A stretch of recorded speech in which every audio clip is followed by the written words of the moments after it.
بسم اللہ الرحمن الرحیم۔ السلام علیکم۔ رات نیوز کے ویلاگ کہی انکہی کے ساتھ وجیح احمد صدیقی آپ کی خدمت میں حاضر ہے۔ اسرائیل کا علاج پاکستان کے پاس ہے، یہ بیان ہے سابق army chief general Mirza Aslam Beg کا، جو انہوں نے رات نیوز کے ساتھ خصوصی گفتگو میں دیا۔ ان کا کہنا ہے کہ پاکستان اسرائیل کو ہاتھ پکڑ کے اس ظلم سے روک سکتا ہے۔ پاکستان اس وقت عالم اسلام کی واحد ایٹمی طاقت ہے، میزائل ٹیکنالوجی بھی رکھتی ہے، اس کے پاس اینٹی ٹینک میزائل ہیں، اینٹی ایئر کرافٹ میزائل ہیں، ٹینک شکن اور جہاز شکن دونوں میزائل اس کے پاس موجود ہے، اور وہ یہ میزائل فلسطینی مجاہدین کو دے سکتا ہے۔ یہ تو ہے بیان جنرل مرزا اسلم بیگ۔ تازہ ترین صورتحال سامنے آ رہی ہے، اس میں اسرائیلی فوج غزہ کے الشفا اسپتال میں داخل ہو گئی ہے۔ انہوں نے الشفا اسپتال کو حماس کا ہیڈ کوارٹر قرار دیا، لیکن حماس کے کسی رہنما کو اسرائیلی فوج گرفتار نہیں کر سکی ہے۔ مریضوں کو قتل کر دیا گیا۔ دنیا میں کبھی ایسا نہیں ہوا کہ اسپتال پر اس طرح حملہ کیا گیا ہو۔ اسرائیلی فوج فرعون کی پیروکار نکلی ہے۔ مصر نے بھی فلسطینیوں کی پیٹھ میں چھرا گھونپا ہے۔ انسانی امداد کی آڑ میں اس نے اسرائیلی فوجیوں کو غزہ میں داخل ہونے دیا۔ غزہ میں اسپتال میں درجنوں مریضوں کے ساتھ 3 نوزائیدہ بچے بھی شہید ہو گئے۔ اب تو واضح طور پر کہا جا سکتا ہے کہ اسرائیل فرعون کی سنت پر عمل کر رہا ہے۔ اس صورتحال میں جنرل مرزا اسلم بیگ کا کہنا ہے کہ پاکستان حضرت موسیٰ والا کردار ادا کرے۔ قائد اعظم محمد علی جناح سے لے کر آج تک پاکستان کے کسی بھی حکمران نے اسرائیلی ریاست کو تسلیم نہیں کیا ہے۔ کچھ حکمرانوں کے دلوں میں یقیناً اسرائیل کے لیے نرم گوشہ آیا تھا، لیکن سخت عوامی رد عمل کی وجہ سے وہ دب گیا۔ قبلہ اول کے لیے پاکستانیوں کے دل میں جو جگہ ہے وہ شاید ہی کوئی مٹا سکے، لیکن اسرائیل پاکستان کا اسٹریٹجک دشمن ہے۔ آج پاکستان اسرائیل کے خلاف آواز کیوں نہیں اٹھاتا؟ اس کے خلاف احتجاج کیوں نہیں کرتا؟ وہ اس کا ناطقہ کیوں نہیں بند کرتا؟ جبکہ اسرائیل کم از کم 3 بار پاکستان پر حملے کی کوشش کر چکا ہے۔ 1984 میں اسرائیل نے کہوٹا کے ایٹمی پلانٹ پر حملہ کرنے کی کوشش کی تھی۔ اس کے جنگی جہاز بھارت میں آ کر کھڑے ہو گئے تھے۔ پہلی بار 1984 میں اسرائیل نے کہوٹا کے ایٹمی پلانٹ پر حملہ کرنے کی کوشش کی، جس کے جواب میں پاکستان نے کہا تھا کہ پاکستان بھارت کے تمام ایٹمی تنصیبات پر بیک وقت حملہ کرے گا، خاص کر بھابھا ایٹمی ریسرچ سینٹر پر۔ صاحبزادہ یعقوب اس وقت وزیر خارجہ تھے، انہوں نے اس کا اعلان کر دیا تھا۔ واضح رہے کہ 1984 میں پاکستان ایٹمی صلاحیت مکمل طور پر حاصل کر چکا تھا۔ وہ کسی بھی وقت کسی بھی اشارے پر فوری طور پر ایٹمی دھماکہ کرنے کے لیے تیار تھا۔ جب 1998 میں بھارت نے پوکھران راجستھان کے صحرا میں ایٹمی دھماکہ کیا تو اس کے چند روز بعد پاکستان نے چاغی کے بلند و بالا پہاڑوں میں اس سے کئی گنا زیادہ طاقتور ایٹمی دھماکے کر کے اپنا جواب دے دیا۔ اس پر بھارت کی آنکھیں کھلی کی کھلی رہ گئی تھیں۔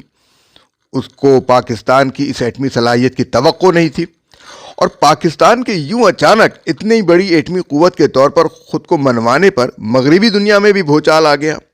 لیکن جب پاکستان چاغی میں ایٹمی دھماکوں کی تیاریاں کر رہا تھا تو اسرائیل کچھ اور تیاریاں کر رہا تھا۔ ہوا یوں کہ ایک دن قبل سعودی عرب کے اواکس طیاروں نے اسرائیلی جہازوں کے 6 اسکواڈرنز کو بھارت کی طرف پرواز کرتے ہوئے دیکھ لیا۔ اس وقت کشیدگی اور حالات کے سیاق و سباق میں سعودی فضائیہ کو یہ صورتحال بڑی معنی خیز معلوم ہوئی۔ چنانچہ انہوں نے حکومت پاکستان کو فوری طور پر اس سے مطلع کر دیا۔ پاکستان کی مسلح افواج نے چند لمحوں میں معاملے کو بھانپ لیا اور مواصلاتی سیارے کے ذریعے اسرائیلی طیاروں کی نقل و حرکت کی مانیٹرنگ شروع کر دی۔ رات 12 بجے کے قریب بھارتی سفیر سے فون پر رابطہ کرنے کی کوشش کی گئی تو پتہ چلا کہ وہ کہیں گئے ہوئے ہیں۔ دوسری دفعہ فون کیا گیا تو بتایا گیا کہ وہ سو رہے ہیں۔ اصرار کر کے جب جگایا گیا اور بھارت میں اسرائیلی طیاروں کی مصروفیت کا سبب پوچھا گیا تو اس نے بتایا کہ وہ کل سویرے اپنی حکومت سے صورتحال معلوم کر کے جواب دیں گے۔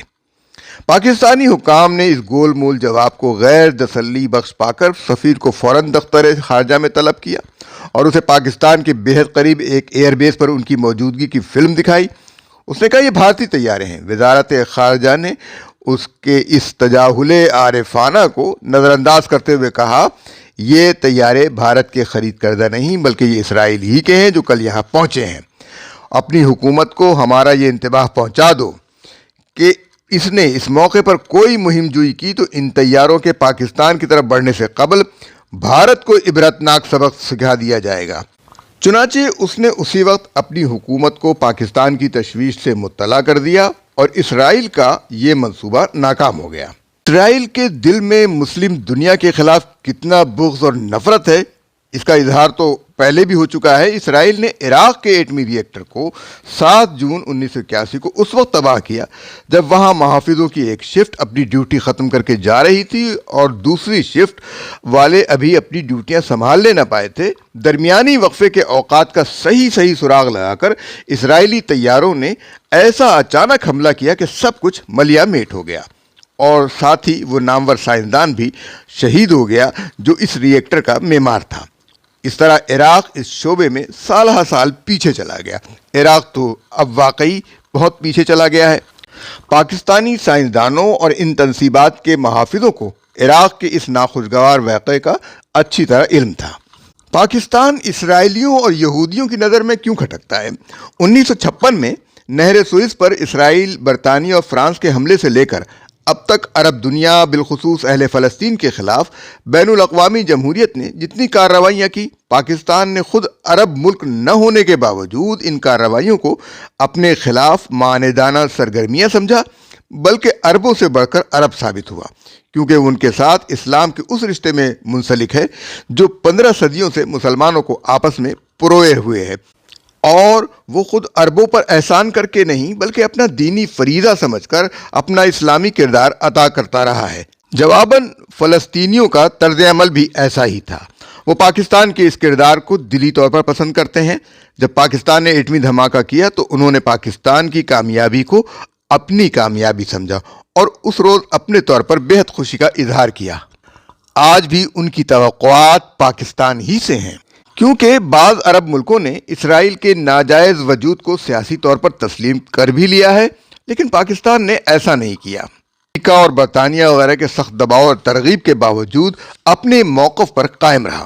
اسرائیل کی اس دشمنی کا ایک سبب اور بھی ہے، وہ یہ کہ پاکستان کی نظریاتی بنیاد دین اسلام ہے۔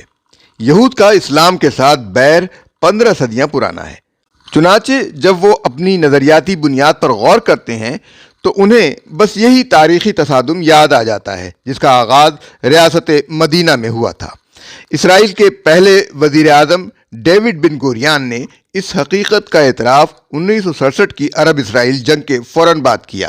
انہوں نے پیرس کی ساربون یونیورسٹی میں ممتاز یہودیوں کے ایک اجتماع میں تقریر کرتے ہوئے کہا، بین الاقوامی صہیونی تحریک کو کسی طرح بھی پاکستان کے بارے میں غلط فہمی کا شکار نہیں ہونا چاہیے۔ پاکستان در حقیقت ہمارا اصلی اور حقیقی آئیڈیالوجیکل نظریاتی جواب ہے۔ پاکستان کا ذہنی و فکری سرمایہ اور جنگی و عسکری قوت و کیفیت آگے چل کر کسی بھی وقت ہمارے لیے باعث مصیبت بن سکتی ہے۔ ہمیں اچھی طرح سوچ لینا چاہیے۔ بھارت سے دوستی ہمارے لیے نہ صرف ضروری ہے بلکہ مفید بھی ہے۔ ہمیں اس تاریخی عناد سے لازماً فائدہ اٹھانا چاہیے جو ہندو پاکستان اور اس میں رہنے والے مسلمانوں کے خلاف رکھتا ہے۔ یہ تاریخی دشمنی ہمارے لیے زبردست سرمایہ ہے، لیکن ہماری حکمت عملی یعنی اسٹریٹجی ایسی ہونی چاہیے کہ ہم بین الاقوامی دائروں کے ذریعے ہی بھارت کے ساتھ اپنا ربط و ضبط رکھیں۔ یروشلم پوسٹ 9 اگست 1967۔ یہی بات ایک دوسرے پیرائے میں امریکی کونسل فار انٹرنیشنل ریلیشنز کے زیر اہتمام چھپنے والی ایک کتاب مشرق وسطیٰ، سیاست اور عسکری وسعت، Middle East politics and military dimensions میں کہی گئی ہے، جس میں اس نظریے کا پاکستان کی مسلح افواج اور سول ایڈمنسٹریشن کے کردار کے حوالے سے ذکر کیا گیا ہے۔ پاکستان کی مسلح افواج نظریہ پاکستان اس کے اتحاد و سالمیت اور استحکام کی ضامن بنی ہوئی ہے، جبکہ ملک کی سول ایڈمنسٹریشن بالکل مغرب زدہ ہے اور نظریہ پاکستان پر یقین نہیں رکھتی۔ اسی کتاب کا مصنف عالمی شہرت یافتہ یہودی پروفیسر C.G. پروئز ہے، جس نے بڑی کاوش سے واقعات اور مستند حوالوں کو یکجا کیا تاکہ یہودیوں کی بین الاقوامی تحریک کے کارکن انٹرنیشنل زائنسٹ ٹھیک نشانے لگا سکیں۔ اسرائیل کے ساتھ موجودہ صورتحال پر ہماری جب جنرل مرزا اسلم بیگ سے گفتگو ہوئی تو انہوں نے کہا کہ اس وقت اسرائیل فلسطینیوں پر ظلم ڈھا رہا ہے، تباہی اور بربادی کی انتہا کر دی ہے اور اسپتالوں میں مریضوں تک کو نہیں چھوڑا ہے، بچوں تک کو نہیں چھوڑا ہے۔ اسرائیل کے اس ظلم کو مؤثر طریقے سے پاکستان روک سکتا ہے، اس کے ہاتھ کو روک سکتا ہے، لیکن اس کے لیے ہماری سیاسی قیادت میں جرأت ہونی چاہیے تاکہ وہ اس ظلم کو ختم کر سکے۔ مگر ہماری سیاسی قیادت کو خوف ہے کہ کہیں امریکہ ناراض نہ ہو جائے۔ وہ مظلوم فلسطینیوں کا ساتھ دینے کے بجائے فرعونوں کا ساتھ دے رہے ہیں، آج کے فرعونوں کا۔ جنرل مرزا اسلم بیگ نے کہا کہ اگر ہم نے آج اسرائیل کا ہاتھ نہیں روکا تو کل ہمارا بھی یہی حشر ہوگا، کیونکہ اسرائیل کا مزاج توسیعی پسندانہ ہے، وہ بڑھانا چاہتا ہے، وہ گریٹر اسرائیل کی طرف جانا چاہتا ہے اور گریٹر اسرائیل کی سرحدیں بھارت کے ساتھ جا کے ملیں گی۔ انہوں نے کہا کہ پاکستان کے پاس یہ صلاحیت موجود ہے کہ وہ کسی نہ کسی طریقے سے اسرائیل کا ہاتھ روک سکتا ہے۔ پاکستان کے پاس اینٹی ٹینک میزائل ہیں، اینٹی ایئر کرافٹ میزائل ہیں، جنگی جہازوں کو روکنے والے میزائل ہیں۔ اسرائیل کے جنگی نظام کو مفلوج کرنے والا نظام بھی پاکستان کے پاس موجود ہے۔ جنرل بیگ نے کہا کہ 1990 میں بے نظیر بھٹو نے جو کام کیا، جو حوصلہ ان کے پاس تھا، آج ہمیں وہ نظر نہیں آتا۔ جب سربوں نے بوسنیا کے اوپر مسلمانوں پر ظلم کی انتہا کر دی تھی، ٹینک لے کر دوڑ گئے تھے، تو بے نظیر بھٹو خود محاذ پر گئیں اور انہوں نے وہاں کے مجاہدین کو، بوسنین مسلمانوں کو اینٹی ٹینک میزائل دیے، جس کے بعد سربوں کے پہلے ہی حملے میں ان کے 4 سے 6 ٹینک تباہ ہو گئے اور 2 بھاگ گئے، اور یہ بے نظیر کی مدد کا نتیجہ تھا۔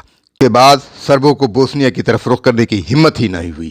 آج بھی اسی جرأت اور ہمت کی ضرورت ہے۔ اگر پاکستان یہ حوصلہ پیدا کرے اور فلسطینی مجاہدین کی مدد کرے تو جنرل بیگ کا کیا کہنا ہے، آئیے سنتے ہیں۔ جنرل بیگ نے کہا اسرائیل کا سارا غرور خاک میں مل جائے گا، جی ہمت صحیح ہوگی کہ فلسطینیوں پہ حملہ کرے، جی لیکن افسوس کی آج بے نظیر نہیں ہے۔ جی ہم بے نظیر کہاں سے ڈھونڈیں، جی کہاں سے لے آئے، جی کس سے شکایت کرے؟ جی آج ہماری یہی جی بد نصیبی ہے۔ جی صحیح۔ مطلب یہ ہمیں واضح رہنا چاہیے کہ ہمارا دشمن جو ہے اسرائیل بھی ہمارا اتنا ہی دشمن ہے جتنا وہ فلسطینیوں کا ہے، بلکہ ہمارے ایٹمی پروگرام کا بھی وہی دشمن ہے۔ ظاہر ہے کہ اس کو ہمت ہوگی جب فلسطینیوں کو وہ باز لے گا، جی تو ہمیشہ سے پہلے بھی یہی اس کی وہ تھی کہ ہمارے ایٹمی صلاحیت کو توڑنے کے لیے بھارت سے مل کر کے وہ پوری تیاری کر چکا تھا، جی لیکن بے نظیر کی ہمت اور حوصلہ تھا جی 2 F-16 پر ایٹم بام لوڈ کر کے ماری پور میں تیار رکھا، جی فوج کو کہا کہ تم اسٹینڈ ٹو ہو جاؤ، جی اور ان کو حکم تھا کہ جب کہے ہم تو جاؤ، اور اسرائیل تک تو نہیں پہنچ سکتے ہو، بھارت کے جاؤ، ان کے ایٹمی صلاحیت کو تباہ کر کے رکھ دو۔ جی اسرائیل ہمارا دشمن ہے، بھارت ہمارا دشمن ہے۔ جی تو اب امریکہ کو جب یہ خبر ملی، اس نے دیکھا کہ یہ کیا ہو رہا ہے، تو رابرٹ گیٹس بھاگا ہوا آیا کہ یہ آپ کیا کر رہے ہیں؟ تو بے نظیر نے ان کو، بے نظیر کے پاس تو نہیں آیا، جی صدر غلام اسحاق کے پاس آیا۔ جی غلام اسحاق خان نے اس کا سارا خوف جو ہے ٹھنڈا کر دیا۔ اس نے کہا کہ اگر اسرائیل ہمارے تنصیبات پر حملہ کرنے کا ارادہ رکھتا ہے جی تو ہم اس کے ہمدردی کرنے والے بھارت کے سر پہ ماریں گے، اس کی صلاحیت کو ختم کر دیں گے۔ جی یہ جانتے ہوئے کہ جو جہاز جا کر کے بھارت کے تنصیبات پر حملہ کرتے وہ 1 وے مشن تھا، جی واپس نہیں آ سکتے تھے، جی راستے میں کہیں ان کو جی یا تو اتر جاتے یا گر جاتے۔ جی ان کے پاس اتنا فیول نہیں تھا کہ وہ واپس پاکستان پہنچتے۔ جی تو آج اگر ضرورت ہے تو ہمیں جرأت کی، مضبوط دل اور ہمت رکھنے والی سیاسی قیادت کی۔ جی ایسی قیادت کہیں کہ جو ڈرے کہ امریکہ ناراض ہو جائے گا. لعنت بھیجو امریکہ پہ.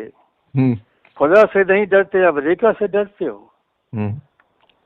بھروسہ رکھو اللہ پہ اور بڑے سے بڑے دشمن کا ٹکر لے کے اس کا سر توڑ دو. جنرل بیگ نے کہا کہ یہ بے نظیر کی فہم و فراست کا نتیجہ تھا کہ انہوں نے مسلمانوں کی اس طرح سے مدد کی. آج ہمیں اسی فہم و فراست کی ضرورت ہے. لیکن آج ہمارے حکمران امریکہ کی ناراضگی کا خوف دل میں لیے بیٹھے ہیں. آج ہمیں امریکہ کے چنگل سے نکل آنا چاہیے. ضرورت اس بات کی ہے کہ ہم اپنے فلسطینی بھائیوں کی مدد کریں اور اسرائیل کو آگے بڑھنے سے روک دیں. اگر آج ہم نے اسرائیل کو آگے بڑھنے سے روکا نہیں تو یہ سارے عرب دنیا اور سارے مسلمان اور پاکستان کی سرحدوں تک اسرائیل ہی ہوگا. ہمارے پاس قیادت کو یہ سوچنا ہے امریکہ کی ناراضگی مول لینی ہے یا اپنے وجود کو قائم رکھنا ہے.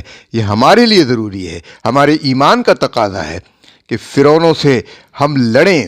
ہمیں اللہ کا خوف رکھنا چاہیے. وہ بے نظیر بھٹو تھیں. جب پاکستان کے اوپر اسرائیل نے حملہ کرنے کی کوشش کی, جس کے جواب میں معلوم ہوتے ہی بے نظیر بھٹو نے 2 F-16 جہاز ماری پور ایئرپورٹ پر ایٹمی ہتھیاروں سے لیس کر کے کھڑے کر دیے تھے. وہ بے نظیر بھٹو کے حکم کے منتظر تھے کہ کب ان کو حکم ملتا ہے اور وہ وہاں سے اڑیں اور جا کر بھارت کی ایٹمی تنصیبات کو تباہ کر دیں. تب امریکی سیکرٹری دفاع رابرٹ گیٹس پاکستان آیا اور اس نے اس معاملے کو سلجھانے کی کوشش کی. اسرائیل ہماری ایٹمی تنصیبات پر حملہ کرنے کی کوششیں کرے اور جب وہ فلسطینیوں پر ظلم کرے, حملہ کرے تو ہم منہ دیکھتے رہیں. ہمیں آج بھی بے نظیر بھٹو جیسی ہمت و جرت کی ضرورت ہے, حکمت و فراست کی ضرورت ہے. لیکن آج ہم کہاں سے بے نظیر کو ڈھونڈیں؟ بے نظیر بھٹو نے رابرٹ گیٹس سے ملاقات نہیں کی. رابرٹ گیٹس نے صدر غلام اسحاق خان سے ملاقات کی. صدر غلام اسحاق خان نے کہا ہاں بالکل ایسا ہی ہے.